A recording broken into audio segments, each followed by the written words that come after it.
triangeluen sailkapenarako nik uste dut eskema hau jarraitzea oso interesgarria izan daitekela. Orduan, sailkapenean dugu, edo aldeen arabera sailkatzen dugu, edo angeluen arabera. Aldeen arabera hiru egon daitezke, edo alde berdina, edo isostelea, edo eskalenoa. Bueno, alde berdina zer da?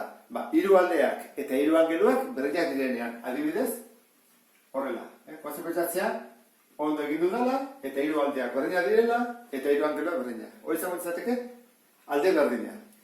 Isostelea da, bi alde ditunean berdinak, adibidez, bi hauek, eta bi angelu hauek berdinak.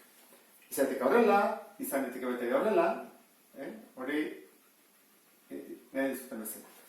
Bi angelu berdin, eta bi alde berdin. Bi alde berdinak derrigortzen du bi angelu berdin edukitzea. Eta azkena, hiru alde eta hiru angeluak desberdinak. Adibidez horrela. Horrela jartzen dugu, eta hiruak desberdinak dira, aldeak eta angeluak. Horri eskalenoa ditzen diogu. Horrak hemen ditugu hiruak, alde berdina, isostelea eta eskalenoa. Eta angeluen arabera ze gertatzen da? Egon daitezke zorrotzak, angelu zuzena eta kamutxa. Zorrotza.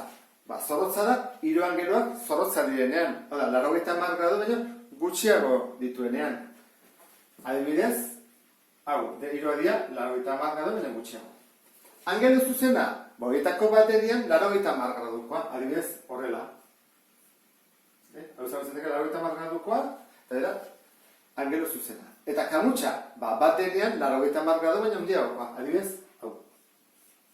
Bat handiagoa da, eta horrean, kamutxa ditzen dugu. Orduan, guazen pixka bat bihauk nahastutzea. Alde berdina baldin bada, izan diteke zorrotza? Bai, adibidez, hau bezala. Alde berdina baldin bada, izan diteke angelu zuzena? Ez, ze izango dituzke, bakoitzen 90-koa, 90 diapasakera. Eta kamutxa ere ez. Orduan, alde berdina izateko, zorrotza izan badu, derrigorrez. Isostelea. Isostelea izan daiteke zorrotza? Izan daiteke.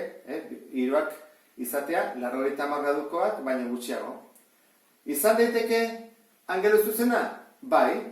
Adibidez, horrela egiten badugu, gehiago ulertzen zute, hau, angelu zuzena baldin bada, hemen beste bi ditu, horrela izan bezateke isostele bat.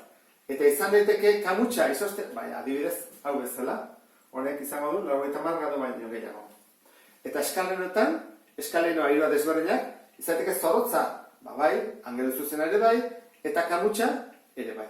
Orduan, hemen baldintzatzen duena da alde berdinak, alde berdinak derrigorrez zorrotza izan behar duela.